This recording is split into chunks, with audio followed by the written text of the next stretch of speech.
मणिपुर हिंसा को लेकर संसद में लगातार गतिरोध जारी है। हर दिन हंगामा, शोरगुल और संसदीय कार्यवाही ठप की तस्वीरें ही आप देखेंगे। एक तरफ विपक्ष की मांग को मंजूर कर लिया गया है, नो कॉन्फिडेंस मोशन का प्रस्ताव मान लिया गया है, लेकिन अभी भी ठनी इस बात की है कि ये चर्चा कब हो। आज एक अदावत का नया चैप्टर आपको तस्वीरों में दिखाई दिया होगा। जब 4 तस्वीरों के जरिए आज की पूरी कहानी आपके सामने रखती हूं। जब आज विपक्षी सांसद काले कपड़े पहनकर सदन में पहुंचे, जबरदस्त विरोध प्रदर्शन किया गया। विरोध के स्वर जहां संसद से मुखर हो रहे थे, तो आज प्रधानमंत्री नरेंद्र मोदी राजस्थान के सीकर पहुंचे। मौका था एक रैली का, लेकिन ये रैली चुनावी रैली में तब्दील हुई और फिर वहां से एक के बाद एक कई सारे वार किए गए। इंडिया अलायंस को लेकर वार किया गया। प्रधानमंत्री नरेंद्र मोदी ने एक नया नारा यहां से दिया, क्विट इंडिया का नारा दिया गया। इंडिया का नाम यानी इंडिया अलायंस का नाम उन्होंने इंडिया तक नहीं बोला। जरा आप ये सोचिए, INDIA करके उन्होंने संबोधित किया। आइए आपको सुनाते हैं सबसे पहले किस तरीके से प्रधानमंत्री नरेंद्र मोदी ने वार किया और साथ ही फिर विपक्ष की ओर से मल्लिकार्जुन खड़गे ने कैसे पलटवार किया। हम आगे करेंगे चर्चा। 2 बेहद खास मेहमान हमारे साथ यहीं विजय चौक से मौजूद हैं। भारतीय जनता पार्टी की ओर से पक्ष रखने के लिए शहजाद पूनावाला हमारे साथ मौजूद हैं और साथ ही कांग्रेस पार्टी की ओर से पक्ष रखने के लिए अभय दुबे हमारे साथ यहीं मौजूद हैं। हम करेंगे चर्चा की शुरुआत, लेकिन सबसे पहले आप सुनिए राजस्थान की धरती से आज प्रधानमंत्री नरेंद्र मोदी ने कैसे विरोधियों पर वार किया। ये लोग कह रहे हैं UPA is India, India is UPA. इनका जनता पर फिर से एक बार वही हाल करेगी जो पहले किया था। महात्मा गांधी ने नारा दिया था, क्विट इंडिया, अंग्रेजों इंडिया छोड़ो, अंग्रेजों इंडिया छोड़ो। और अंग्रेजों को देश छोड़कर जाना पड़ा था। वैसे ही आज हम समृद्ध भारत बनाने का संकल्प लेकर चले हैं। जैसे गांधी जी ने क्विट इंडिया का मंत्र दिया था, वैसे ही आज का मंत्र है भ्रष्टाचार क्विट इंडिया, भ्रष्टाचार छोड़ो इंडिया, परिवारवाद क्विट इंडिया, परिवारवाद छोड़ो इंडिया, तुष्टीकरण क्विट इंडिया, तुष्टीकरण छोड़ो इंडिया। क्विट इंडिया ही देश को बचाएगा और देश को विकसित भारत बनाएगा। क्विट इंडिया ही देश को बचाएगा और देश को विकसित भारत बनाएगा। प्रधानमंत्री नरेंद्र मोदी का भाषण तो आपने सुना, लेकिन आज कांग्रेस की ओर से मल्लिकार्जुन खड़गे खड़े हुए और उन्होंने कैसे पलटवार किया वो भी आपको सुनाते हैं। उन्होंने तो सीधे सीधे ये कहा कि प्रधानमंत्री नरेंद्र मोदी संसद का अपमान कर रहे हैं। उनके पास राजस्थान में चुनावी रैली करने का तो समय है, लेकिन संसद के लिए आधे घंटे का वक्त वो नहीं निकाल पा रहे हैं। सुनिए मल्लिकार्जुन खड़गे को। प्राइम मिनिस्टर इधर हाउस चल रहा है और हम डिमांड कर रहे हैं वो खुद आके एक स्टेटमेंट देने के लिए पूछ रहे हैं तो दे रहे नहीं, और उधर जाके राजस्थान में भाषण कर रहे हैं, पॉलिटिकल भाषण कर रहे हैं और इलेक्शन का चुनाव की बात कर रहे हैं। और यहाँ पर आके अगर उनको, जब आप राजस्थान में जा सकते हो यहाँ पर पार्लियामेंट छोड़ के, क्या यहाँ आधा घंटा आके आप अपना स्टेटमेंट देकर जा नहीं सकते? कि it means that he has no interest, he has no faith in democracy and he don't want to protect democracy and constitution, and he is disrespecting the parliament and also the disrespecting all MPs. He has no faith in democracy। Mallikarjun खड़गे ने सीधे सीधे प्रधानमंत्री नरेंद्र मोदी पर वार किया कि उन्हें अब लोकतंत्र पर विश्वास नहीं रह गया है। यहीं से हम चर्चा की शुरुआत करते हैं। तीखा वार पलटवार का दौर जारी है और इसके बीच में शहजाद, जिस तरीके से वार किया गया, क्विट इंडिया जैसी बात करना, जबकि आप जानते हैं सरकार की make in India, startup India, skill India जैसे तमाम प्रोजेक्ट्स चल रहे हैं, और फिर ये कहना क्विट इंडिया क्यों? देखिए, सिमी के नाम में भी इंडिया था, पर सिमी पर जब प्रतिबंध लगा, student Islamic movement of India, तो वो बन गया PFI, popular front of India. और आज ये पॉपुलर फ्रंट ऑफ इंडिया हो या सिमी हो, दोनों आतंकवाद ही फैला रहे हैं। रावण भी साधु का वेश पहनकर आया था। जब रावण का विरोध किया गया तो साधु का विरोध नहीं होता है।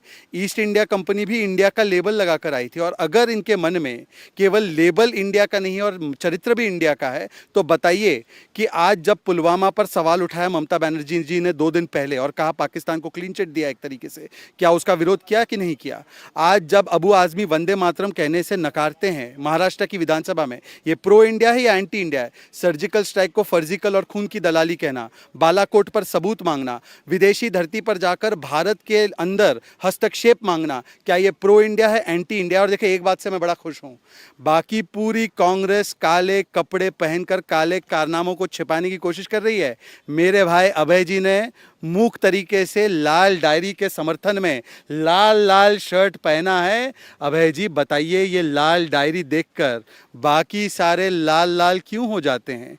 ये ऐसा क्या है इस सोनिया गांधी कांग्रेस की भ्रष्टाचार की डायरी में जिसके पन्ने आप टेबल नहीं होने देते? राजेंद्र गुड़ा बोलते हैं तो उनको लात घूसों से मारते हैं। मैं लाल डायरी पर काला कृत्य छुपाने का प्रयास क्यों किया जा रहा है? ठीक है, लाल डायरी पर हम आएंगे, क्योंकि आज लाल डायरी पर भी प्रधानमंत्री नरेंद्र मोदी ने मौका नहीं छोड़ा। राजस्थान की धरती से लाल डायरी पर भी उन्होंने जमकर बोला।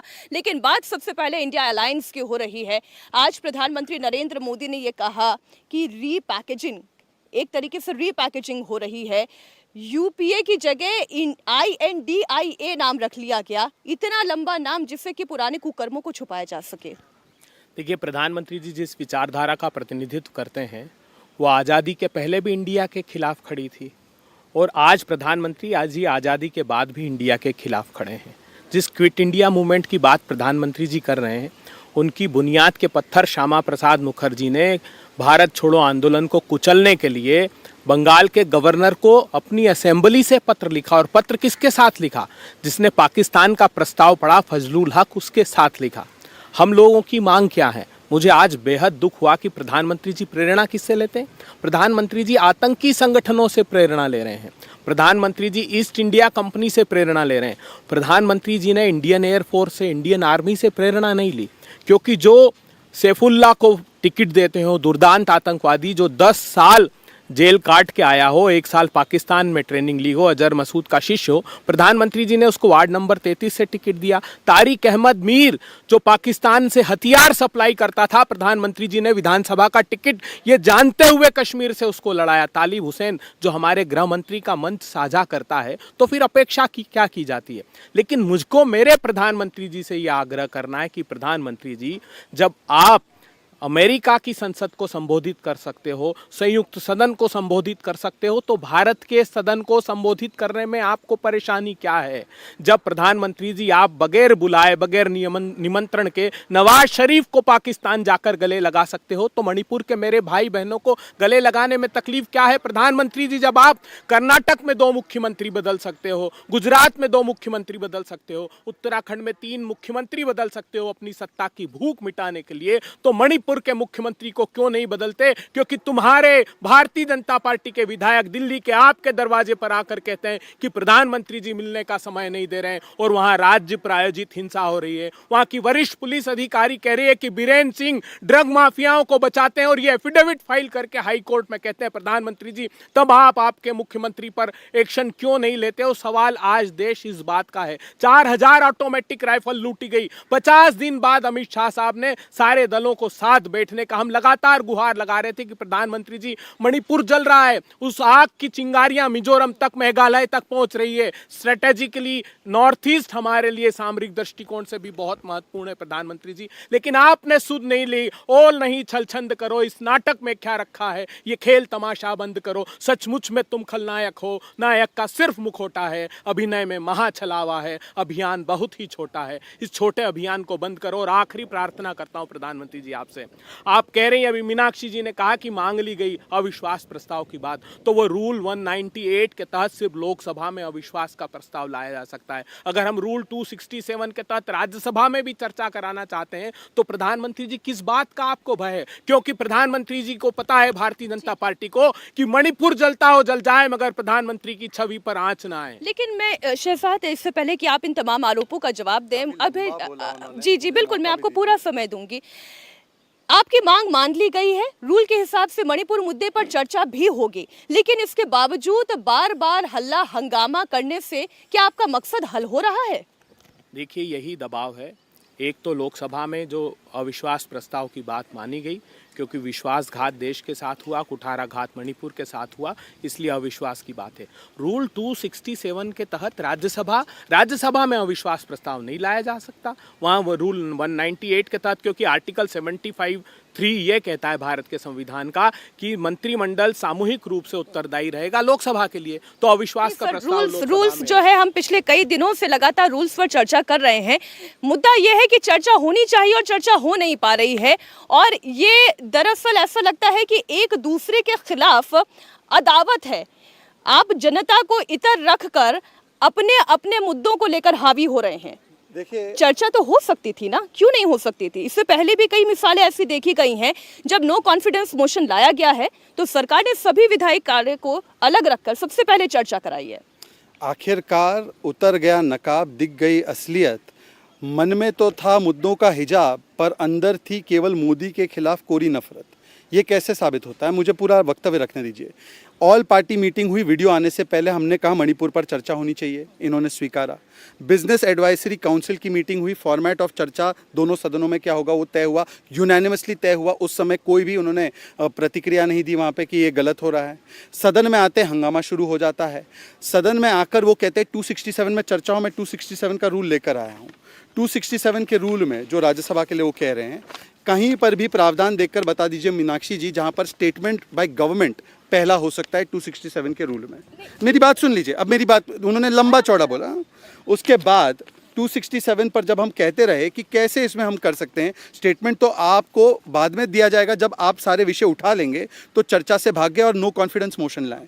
और अब वो स्वीकार रहे हैं कि नंबर नहीं है हमारे पास नो कॉन्फिडेंस मोशन का, नियत भी नहीं है चर्चा करने की। मैं आपको बताता हूँ, चर्चा महंगाई पर मांगते थे, रफाल पर चले गए, रफाल पे उनको सुप्रीम कोर्ट की खानी पड़ी।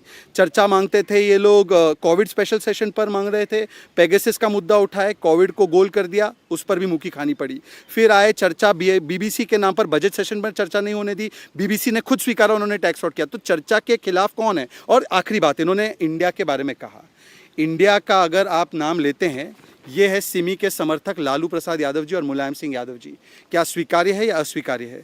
ये है कांग्रेस पार्टी के नेता जिन्होंने याकूब मेमन के लिए पैरवी की थी, ये असलम शेख इनको मंत्री बनाया था, याकूब मेमन को मर्सी मिले ये लेटर लिखा था। ये एंटी इंडिया है, प्रो इंडिया है। और आपने जो बात की ना क्विट इंडिया मूवमेंट की, मान्यवर, ये है वो रिपोर्ट एलन ऑक्टेवियन ह्यूम ने उस समय वाइसरॉय से मिलकर एक स्ट्रैटेजी के तहत सेफ्टी वाल्व के रूप में कांग्रेस को घटित किया, और वहाँ की सारी सीक्रेट्स इंटेलेक्चुअल्स की और एजुकेटेड लोगों की बताने का ये माध्यम था। ये खुद घोष साहब ने अपनी किताब में, संजय सेठ ने और अलग अलग इतिहासकारों ने अपनी किताब में सारे दस्तावेजों को निकालकर बोला है। तो आपका क्या रोल रहा? आपके यहाँ तो कांग्रेस पार्टी के अध्यक्ष कहीं secretaries of government of Britain, जो ब्रिटिश की सरकार थी, उसके सेक्रेटरी आपके अध्यक्ष बन जाते थे। बताइए, इस प्रकार का ये लोग लड़ाई लड़ रहे थे कि मतलब कि वहाँ पर सेक्रेटरी जो गवर्नमेंट का है वही इनका अध्यक्ष है। तो मुझे लगता है कि इन चर्चाओं में नहीं जानी चाहिए। आज के वर्तमान काल में मैं केवल एक सवाल पूछना चाहता हूं। अभय जी, ये बयान है, सुन लीजिए। जो हमारे जवानों को अरुणाचल प्रदेश में पीट रहे हैं, जो हमारे जवानों को अरुणाचल प्रदेश में पीट रहे, सेना को पीट रहा है चीनी, ये कहते हैं राहुल गांधी। ये एंटी इंडिया है, प्रो इंडिया है। बस इतना सा बता दीजिए अभय जी। मेरे ख्याल से सवाल सारे आ ही गए हैं इसमें। आज वही बात प्रधानमंत्री नरेंद्र मोदी ने भी कहा, अगर वाकई में आप इंडिया की सोचते होते तो फिर क्या आप सर्जिकल स्ट्राइक को सर्जिकल स्ट्राइक बोलते? देखिए मीनाक्षी जी, पहले तो भारतीय जनता पार्टी चूंकि आज़ादी के आंदोलन में योगदान नहीं है, इसलिए कांग्रेस की स्थापना को समझ नहीं सकती। सिर्फ ये राष्ट्रीय स्वयंसेवक संघ, भारतीय जनता पार्टी कांग्रेस पर लालछन लगाने के अलावा कुछ नहीं करते हैं। कांग्रेस पार्टी की स्थापना का बीज बहुत गहरा बोया गया था। इसकी स्थापना का जो प्रारंभ है, जो प्रादुर्भाव है, वो 1851 से मिलता है हमको। इंडियन एसोसिएशन नाम की कलकत्ता की संस्था सुरेंद्र नाथ बैनर्जी घोष बाबू ने वो क्रम प्रारंभ किया। से लेकर 1885 जनवरी तक लूणकर चिपलूणकर तक पुणे के कम से कम 40 संस्थाएं 1851 से प्रयास कर रही थी वो, और 1885 दिसंबर में एक साथ आई। एक बात। दूसरी बात जिनकी बात कर रहे हैं ये बार बार ये बात कहते हैं कि 1910 में कांग्रेस के जो अध्यक्ष थे वो अंग्रेज थे। तो जो विलियम वेडनबर्न अध्यक्ष थे, नहीं AOU, मैं वही कह रहा हूँ, वो अध्यक्ष की वही जिक्र कर रहे हैं जिसका ये इनके कई प्रवक्ता करते हैं।